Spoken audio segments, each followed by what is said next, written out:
So why is the bread price of Korea so high and expensive? Maybe one of the reasons for the high bread prices is the weaker currency.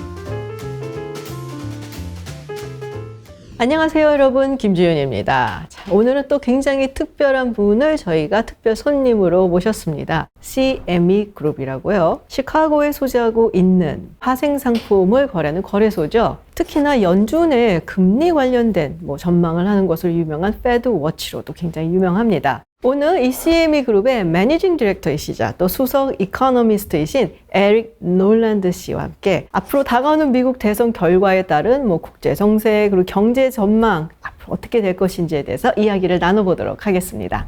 Well, first of all, thank you so much for being with us today. Well, thank you so much for having me. 감사합니다. Wow, that's perfect. So how many times have you visited Korea? I believe this is my 9th time visiting Korea. 9th time? I think so, yeah. I see. So that's why you can speak Korean pretty well? Well, I can only say one thing, but anyway, I use it often. So the US presidential election is less than a month away. Yes. How different the policies are of these two candidates. And I actually find a big difference in the energy policy of these two candidates. For example, the former President Trump is emphasizing that we have to expand the conventional carbon energy. On the other hand, the Vice President Harris is probably likely to continue the green energy policy of Biden administration. So, depending on the result, how do you see the impact of the election result on the energy market of the United States and also global market? Yeah, so that's a great question. And they do have some policy differences when it comes to energy markets. But I think it's important to realize that the policy differences are smaller than the political rhetoric would suggest. Oh.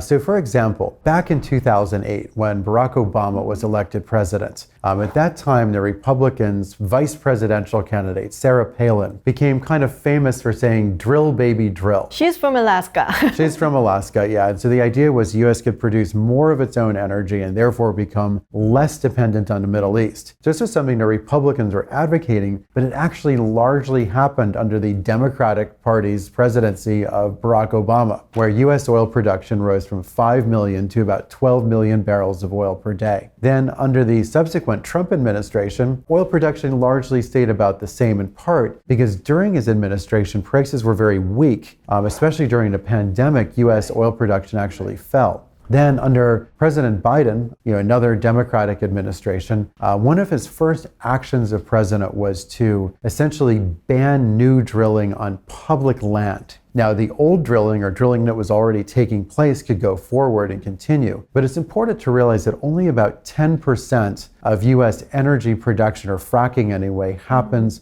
on public land. 90% is on private land. And so as a result of the higher prices we saw in 2021, energy production or crude oil production actually grew to a record and is now sitting at around 13.1 to 13.4 million barrels per day. So this idea that there's a vast gulf between the two parties when it comes to energy is not entirely the case in reality. Then why the oil industry is behind Trump? Yeah, I think it's probably just tradition. I mean, the heavily regulated industries have often favored the Republicans, who are in favor of, generally speaking, less regulation. Right. And so this is a long-standing tradition. It goes back many decades. Well, we've talked about the differences between the two candidates, but there's very similar elements in their election promises and their also attitude toward the issue, which is China. This is probably one and only subject the Democrats and Republicans in this polarized world can agree on. Yeah, well, they do seem to both view China as a rival, and they both take strong stances with respect to China, but in subtly different ways. For example, former President Trump has proposed a 60% tariff on Chinese goods coming into the U.S. Sometimes people say this is more of a negotiating tactic than necessarily a hard reality, but that's not something that Kamala Harris proposes. On the other hand, Trump has indicated in the past, and I'm not sure exactly what his view is at the moment, that he might be less inclined to become involved in a conflict between the mainland and Taiwan, where Joe Biden has sort of indicated that, well, he might be more inclined to do that. So there are differences in approach. So you talked about 60% of tariffs, but in addition to that, former President Trump also proposed that 10% universal tariffs on all imports. So do you think he can actually follow through with this? It would depend, I think, on whether he had control of both houses of Congress. But, hypothetically, if such a policy were to be implemented, at the moment, imports come to about 15% of US GDP. So if you put a 10% tariff on them, the volume of imports might decline by roughly 10%. That would also probably drive up consumer prices. Right. And then it might also push down corporate profits a bit. And then foreign companies and exporters might have to accept some price cuts before the tax in order to keep American consumers buying their goods. So it could result in slower growth around the world. What about the dollar? This is the irony. If you impose a tariff, typically the currency will strengthen. Right. And so we saw this in the last administration. Under the first Trump administration, he initially posed a 10% tariff on about $200 billion worth of Chinese goods and a 25% tariff on $100 billion worth of Chinese goods. So overall, this averaged around 10% tariffs across. And lo and behold, the Chinese currency fell by about 9% versus the US dollar, which largely canceled out the impact of the tariff. So what the tariff wound up doing in reality was creating a lot of inefficiency. So for example, instead of buying soybeans and beef from the United States, China began to buy those from Brazil and Argentina. And so American farmers then had to find new markets, which were the markets that Brazil and Argentina used to export to, since they were now exporting to China. Also, sometimes Chinese goods would be exported to the Philippines, Indonesia, Mexico, and then sent into the United States to avoid the tariffs. So it created a lot of inefficiency, but in the end, it didn't really change a tremendous amount. Well, so I heard the European countries are already taking the list of retaliatory tariffs on the imports from the United States once Trump got elected. So there's concerns that it may ignite the trade war if the Trump actually put the 10% universal tariffs on all imports into the United States. Do you think it will really happen, or what's the prospect of the trade war possibly? It's very difficult to say. I don't really know what the probability of it happening is, but if they do implement those policies, then it would be unsurprising for other countries to retaliate, which I think brings with it a whole set of dangers. The Great Depression of the 1930s had many causes. Primary causes was, monetary policy was too tight and prices were falling and banks were failing. But at that time, the United States implemented a tremendously large tariff called the Smoot-Hawley tariff that contributed to other countries retaliating against those tariffs, and that contributed to a breakdown of global trade that made the Great Depression even worse than it was going to be already. So I do think these policies carry with them a great deal of risk. Well, but come to think of it, I cannot really say the Biden administration was particularly pro-free trade. Like tariffs initiated under Trump administration largely stayed there. Later on, he also added 100% of the EVs from China. So not just the Democratic president or Republican president, somehow the United States seems to be decided or determined to go to the non-free trade or get away from the free trade. So how do you see it? Is it like a trend, or it seems like it depends on who is going to be the next president? Well, I do think you're right in the sense that the Biden administration, first of all, didn't remove any of the tariffs that Trump had placed on China. They kept those in place. And secondly, they have their own sort of protectionist set of policies, including many of the provisions of the Inflation Reduction Act could be viewed as subsidizing domestic industries. And industrial policy is also a sort of another form of protectionism. And I think it's happening for a number of reasons. First, after the Cold War ended, the U.S. Largely lost its external enemy, the Soviet Union. And since then, this idea that we need to have free trade with all of our allies has started to fray. And then in addition to that, for many, many years after, especially from the 1980s and 1990s, the U.S. became an enormous net importer of oil. So during that period of time, up until fracking really began in earnest during the 2010s, the U.S. was always concerned about maintaining strong trade relations with other countries so that it could import a lot of oil. The fact of having achieved energy independence and with memories of the Cold War fading may be contributing to a sort of retreat back within the borders of the United States, and therefore less inclined to engage in global alliances and also in free trade agreements. So we can safely say the U.S. is now going to the direction, I wouldn't say the complete protectionist, but kind of retreat from those free trade world or torchbearer of those liberal international order. Yeah, that's right. I mean, the U.S. Was a very strong proponent of GATT, the General Agreement on Tariffs and Trade. Wow, which, GATT is a long time ago. Yeah, which morphed into the World Trade Organization. The World Trade Organization basically grew out of GATT. And the U.S., of course, had NAFTA with its near neighbors and CAFTA with Central America. But I think the tide really began to turn in the middle of the last decade when the Obama administration was unable to persuade Congress, including Democrats in Congress like Bernie Sanders, to get behind the Trans-Pacific Partnership. And then we had the Trump presidency, which started putting up more formal trade barriers with China. And the direction of travel has been pretty much in that direction ever since. Well, you briefly mentioned IRA. In 2023 campaign ad, former President Trump announced that he's going to roll back the Biden administration's subsidies and the EV policies. That actually brings a lot of concern for a lot of Korean companies because they have made huge investment in the United States relating to batteries and EVs because of the IRA. Anyway, he can do a lot of things. I mean, you don't have to repeal the IRA. You can just cut the subsidies. Maybe you can making the conditions even tougher. So do you think EV industry and also battery industries will be impacted? Well, it's a difficult question. I don't really know because you're right. It depends on a whole bunch of different things, including the outcome of the congressional elections. I think former President Trump's view of EVs has been changing in recent months. He went from being very anti-EV to being maybe more pro-EV. So, he's become very close friends with a certain individual who is the head of a large electric vehicle manufacturer based in the United States. So maybe his opinions have begun to change. It's difficult to say. Yeah, that particular person was with him in the rally. I saw it.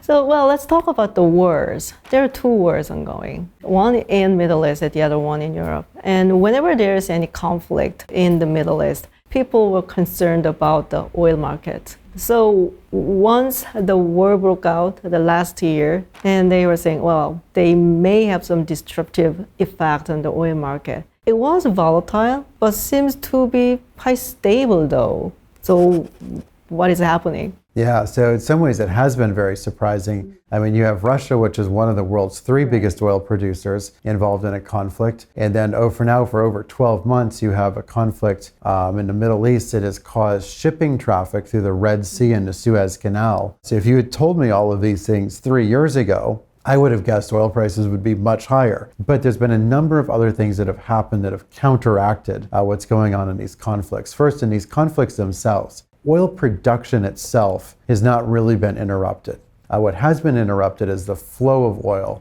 around the world. So instead of exporting its oil to Europe, Russia is now sending it mainly to India and China. And instead of oil traveling through the Red Sea and the Suez Canal, it now has to circumnavigate Africa. And so all of this has added a lot of time to shipping routes, and it's created a lot of sort of supply chain issues among shipping companies. But the other factors that have stabilized oil are first that the U.S. has increased production, as we mentioned, from 10.5 to over 13 million barrels of oil per day. And then in addition to that, China's demand has been very weak. So traditionally, oil prices have often followed the rate of growth in China with a lag of about 1 year. And so China's growth rate was very slow in 2022, 2023. And then on top of all of that, last year in China, 35% of new cars sold were EVs. This year it's over 50%. And even among the rest of the world, even among the cars that are not EVs, we've been seeing consistent gains in vehicle efficiency. So yes, supplies have been constrained, and which should add cost. But on the other hand, we've seen increased supply from the US and decreased demand all around the world, and especially in China.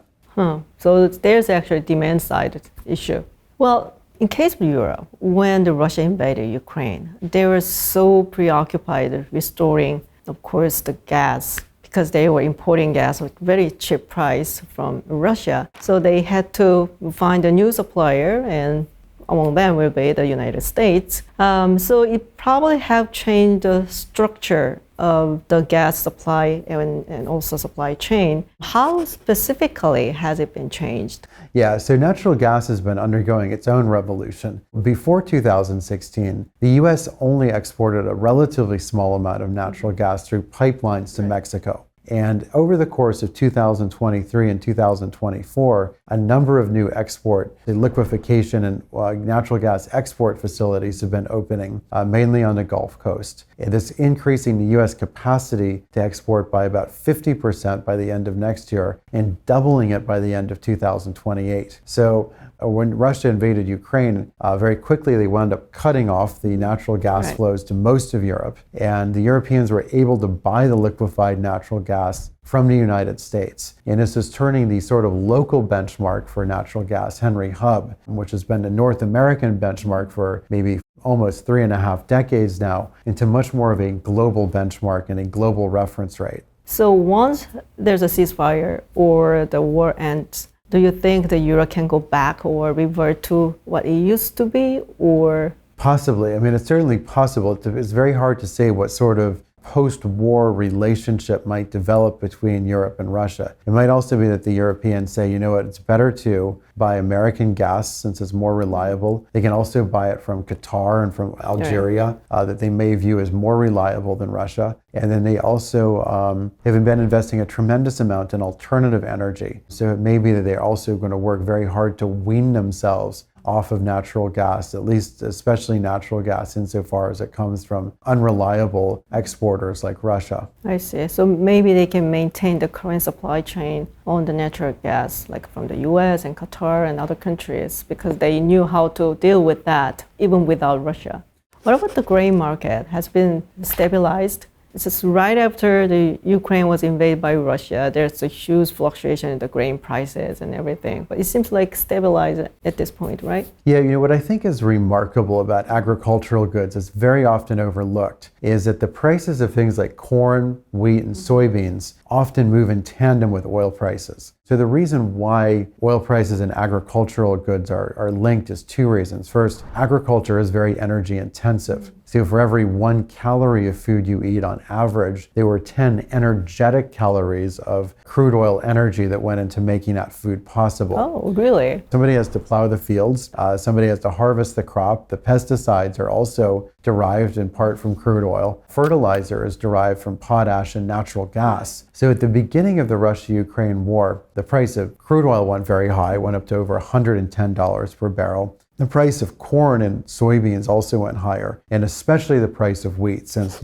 Russia and Ukraine are the world's two biggest exporters of wheat. But eventually the Ukrainian grain found ways to get out of the country, and then oil prices came down. So the fact that crude oil prices have been weak also explains in part, in addition to these other factors like Ukrainian grain and Russian grain finding a way to get out despite the conflict, to the moderation we've seen in prices. So why is the bread price of Korea so high and expensive? Have you heard of it? No, I haven't heard of it, no. I actually saw the statistics for which country has the highest price for 500 grams of bread. We were 5th ranked. I don't understand why. Well, I'd like to talk about the rise of Global South. And before we talk about that, there was 100-day review on the Biden administration to check out the supply chains and what are the weakest point and what are the strategic items they have to secure the supply chain. And among the 4, there was critical minerals. And we understand a lot of critical minerals are produced in the specific regions, and mostly Global South. Is there any possibility that these countries actually weaponize those critical minerals? I think it's very unlikely. I don't think there's a great deal of coordination among these countries. And I think that the U.S. has strong enough relations with Argentina, where I think the new president gets on quite well with the American government. With Bolivia, it's been a little shakier at times under Evo Morales. With Indonesia, the U.S. has fairly strong relations. Same thing with the Philippines, very good relations at the moment. I don't see it as a particularly big risk for the moment, no. So no weaponization of those critical minerals. What about Africa? I also heard Russia and the Wagner Group are taking control in the Western Africa and the Middle Yeah, that's what in French is referred to as Right. the Sahel, sort of southern Sahara reaches of Africa. Traditionally, many of those countries were French colonies. And so after decolonization in the late 1950s and 1960s, the French often installed families to run those governments on behalf of French industry. It was what in France is referred to as the politique France-Afrique. Vladimir Putin's Wagner armies, have been providing these families and governments and sometimes new governments or alternative governments with a great deal of support, which has really soured the relations between Paris and Moscow. You may remember at the beginning of the Russo-Ukrainian War, Emmanuel Macron was spending a huge amount of time, he even went to Moscow, Right. where he sat at the end of this I know. very strangely long table. I know the picture. Yeah, and he spent a tremendous amount of time talking to Vladimir Putin. But he also said at the beginning of the war, it's important that we don't humiliate Russia. So at the beginning of the war, France was a very sort of reluctant supplier of arms to Ukraine. They have since become much more enthusiastic and have even talked about stationing French forces in Ukraine. Why? Because Russia has been encroaching on what they consider their backyard in North Africa. And for France, this is particularly important because one of the major suppliers of uranium is the country of Niger. And France has around 75% of its electrical production comes from nuclear power. So this is a major source of contention between France and Moscow and explains a lot of the deterioration in their relationship over the last couple of years. Well, a lot of people are talking about deglobalization. Well, South Korea have thrived through the export-oriented growth. And of course, globalization and free trade always benefited Korea and its global companies. Facing these challenges, deglobalization and so blocks and regionalism, etc., then how should we prepare for these coming ages? Well, I think from South Korea's perspective, it's quite a challenge because on the one hand, you have China, which has been a significant trading partner. Its economy is growing very, very slowly. You have the U.S., which has been through this tremendous rate tightening cycle, and its economy is also beginning to slow down, and it's becoming more protectionist and entering into more and more trade disputes with China, which is also one of its biggest trading partners. And then on top of all of that, Korea has a very rapidly aging population. The sort of logical outcome of all of this is you see a weakening of the Korean won, because a weaker won is one way to continue exporting when trade barriers are going up or when domestic demand in China and the U.S. is weakening. Weaker currency allows those exports to continue moving forward, but it also does come with the challenge of higher prices, and maybe one of the reasons for the high bread prices is the weaker currency. So do you see the Korea still very prospective? I don't know how the foreign investors are seeing the Korea and its future. Well, when I look at the stock market from abroad, I see a stock market with a lot of bargains and a lot of underpriced companies. I was actually talking to some Korean investors earlier today, and I was saying that if I had a choice between the U.S. market for the next 15 years, between now and maybe retiring, and the Korean market, I would make an allocation here. I wouldn't put all of my eggs in one basket, but I think that the Korean market represents a good bargain because the valuation ratios of the companies are not particularly high. So I'd have to say that I am a long-term bull on the Korean stock market. I don't know what's going to happen to it in the next 12 or 24 months, but if I had to invest over 10, 15, 20 years, I think it looks very, very interesting. It was one of the most insightful conversations, I have to say. And I really, really appreciate you sharing your insight with us. And I believe our audience will think the same way. But thank you so much, Mr. Noland. Well, thank you so much for having me. It was really a pleasure.